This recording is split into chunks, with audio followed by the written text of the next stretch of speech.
Hola. El Congreso Nacional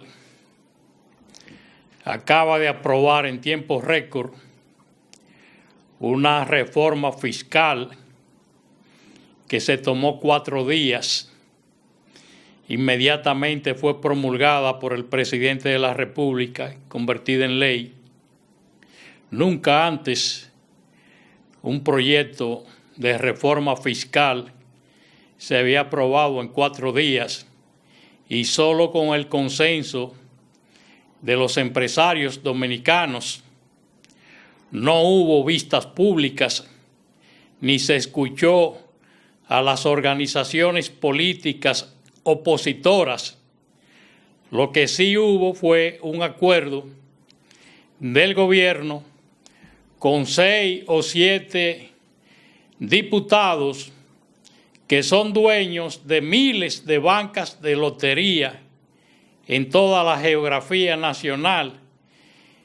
Una especie de cambalache. Aprobamos el proyecto de reforma fiscal, pero tú tienes que bajarnos en un 30% el impuesto a las bancas de lotería. Y en efecto así se hizo. El presidente de la República lo aceptó gustosamente. Se aprobó de inmediato y se convirtió en ley con la promulgación del jefe de Estado. Yo creo finalmente que aunque se trata de un palo acechado, que se hizo muchísimos ruidos con una serie de acontecimientos judiciales con el fin de desviar la atención con relación a ese paquetazo fiscal, yo creo finalmente que eso se va a convertir en un boomerang político. Porque caramba, demasiada crudeza. Esa ley entra en vigencia el 1 de enero del año 2027, donde el presidente va a disponer de forma adicional en ese año preelectoral de unos 50.000 a 60.000 millones de pesos dominicanos, que tengo la seguridad que no va a construir nada con ese dinero, porque en los 6 años que lleva en la jefatura del Estado, por lo menos en el Gran Santo Domingo no se ha construido siquiera un puente seco. De seguro que ese dinero es para politiquería, comprar tránsfugas, que desde ya se ha venido comprando legisladores y dirigentes de la fuerza del pueblo y se ha venido haciendo una campaña sucia en contra del líder de esa organización política. De manera que es un dinero destinado a la politiquería, pero se trata de un asunto que ha caído muy mal en la población dominicana. Se ve una sociedad dominicana indignada con la rapidez con que se hizo todo, mientras en ese Congreso Nacional el Código Penal supo durar 20 años y finalmente lo que aprueban es un Código Penal que afecta el interés de la mayoría de los dominicanos.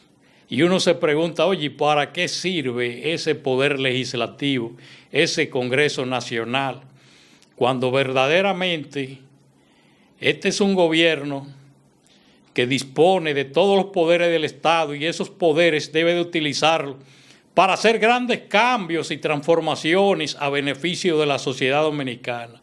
Y no se hace. Yo quiero tratar el asunto de la situación de los partidos políticos. Es verdad que la fuerza del pueblo ha venido creciendo de conformidad a las encuestas de opinión, a las cuales uno ha tenido acceso a través de amigos, y otras que han sido publicadas antes de que se prohíba la divulgación de encuestas a través de la Junta Central Electoral. Pero con todos los problemas que ha tenido el gobierno dominicano y el partido oficialista, Partido Revolucionario Moderno, con todo el disgusto, si uno observa cierta cierto dinamismo en el PRM por el asunto de las aspiraciones internas. Dos candidatos que se están disputando encabezar la boleta del Partido Revolucionario Moderno con miras a las elecciones del 2028, entiéndase David Collado y la alcaldesa del Distrito Nacional y secretaria general del PRM, Carolina Mejía. Los demás no, eso no cuenta, eso no sacan una gata a hacer pipí entre todos juntos, con todo el respeto que me merecen como personas, pero no tienen nada y ya muchos de ellos han ido declinando a favor de esos dos candidatos. Pero decía que es lo único que puede exhibir el PRM y la dinámica que hay, producto de las aspiraciones, de las primarias que se avecinan para escoger al candidato presidencial de esa entidad. Y lo propio uno podría decir del Partido de la Liberación Dominicana, una organización política que fue muy dañada en términos de su imagen pública, con todos esos procesos judiciales y todo el daño que en su momento el gobierno supo ocasionarle. Pero esas primarias y esas aspiraciones presidenciales, indudablemente que han dado energía y han dado dinamismo al Partido de la Liberación Dominicana. Ese fenómeno no se ve en la fuerza del pueblo y se requiere en el liderazgo de la fuerza del pueblo una mayor creatividad. Es verdad que tiene dos candidatos, que es el papá y es el hijo. Si el uno no quiere, pues entonces iría el otro como candidato, que no deja de ser bueno también. Pero le falta mayor dinamismo, Y nada dinamiza más a una organización política que las aspiraciones internas. Entonces no está de más que todo el que quiera aspirar a alcalde, a regidor, a senador, a diputado, darle luz verde para que lo hagan, porque no ha habido ningún impedimento, ni en el Partido de la Liberación Dominicana, pero tampoco en el Partido Revolucionario Moderno, con todos los problemas que hay, de falta de democracia y esas cosas, pero la gente está aspirando y eso es verdad, es innegable. Señores, este es un gobierno que yo he dicho que es de blanco y es de rico. Es un tema que a mí no me gusta tratarlo porque el tema racial es un tema para mí vedado. Pero caramba, lo mucho hasta Dios lo ve, se dice de forma popular, es una máxima muy vieja. Entonces, aquí hay un 15% de blanco en la República Dominicana, un 15%. Y personas de ascendencia directa africana hay un 34%. El resto, mulatos o mestizos, como se les llama. O sea que la mayoría de los dominicanos son mestizos, mulatos, pero hay un 34% de negros. Si usted cuenta negros y mulatos, oye, 85%. Y una población con un 85% de negros y mulatos que no tenga un solo funcionario de color, porque los 3 que había lo quitaron. Señores, eso es vergonzoso. No hay un solo negro en el gobierno dominicano.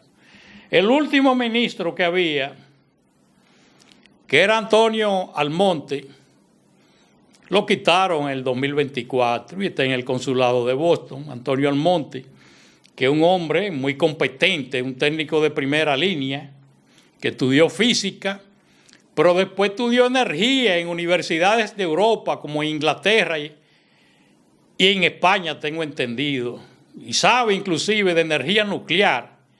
Es un técnico muy competente. ¿Cuál es el problema para el gobierno? Que es negro. Y lo mandaron como cónsul de Massachusetts, específicamente de Boston. Fue por un problema racial originalmente, aparte de que había una presión de los sectores de poder para que pongan a Joel Santos, que junto con Celso Marrancini ya se apoderarían de todo el sector eléctrico y no habría ningún obstáculo, porque Antonio Almonte no dejaba de ser un obstáculo. Pero hubo también un prejuicio racial cuando vino una comisión del Fondo Monetario Internacional de 3 personas, 2 de ellos eran europeos y uno era estadounidense, 3 blanquitos. Y en esa reunión participó el el ministro Antonio Almonte. Tanto Paliza como Abinader como que mostraron cierto... Bueno, el hecho es que designaron en agosto del 2024 a Joel Santos y completaron todo el sector eléctrico a favor de esos sectores de poder, que no voy a citar específicamente a ninguna familia, pero que la gente lo sobreentiende. Y lo mandaron como cónsul en Boston. Después se produce el problema de Daniel García Archival, que es periodista. Bueno, que una visita, según me informan, que hizo el rey Felipe VI, un tipo racista y comparón como ese, su esposa Leticia, visitaron Palacio, y que Archival tenía un cruceteo y le sonreía al rey. Pero Archival es un tipo simpático, un periodista simpático, ameno, y quizá lo que procuraba era hacer amistades. Bueno, hubo gente en el Palacio Presidencial que lo vio como una afrenta, porque parece ser que el rey se sintió mal, porque ese tipo es así. Ustedes recuerdan recientemente lo que le hicieron al embajador dominicano en España, que fue una especie de swing y abanica cuando se le quedó el hocico en el aire. Señores, y hubo gente que se alegró de eso. Una vergüenza no solo para él, sino para la República Dominicana, porque como quiera que sea nuestro representante en España ante la República Dominicana. Bueno, ¿y qué ocurre? Que para ese muchacho, ese periodista, se inventaron de que una promoción, enviarlo a un cargo más grande, y lo enviaron como relacionista público del Banco de Reserva. Finalmente, el último negro que quedaba en el gobierno era Tony Peña Guava. Y se agarraron de un video que hizo donde se estaba tomando un vino y exhibiendo ropa de moda y vehículos de lujo y cosas para desvincularlo, cancelarlo de la presidencia del gabinete social. Y de esa manera el gobierno se quedó sin un solo negro en todo su gabinete.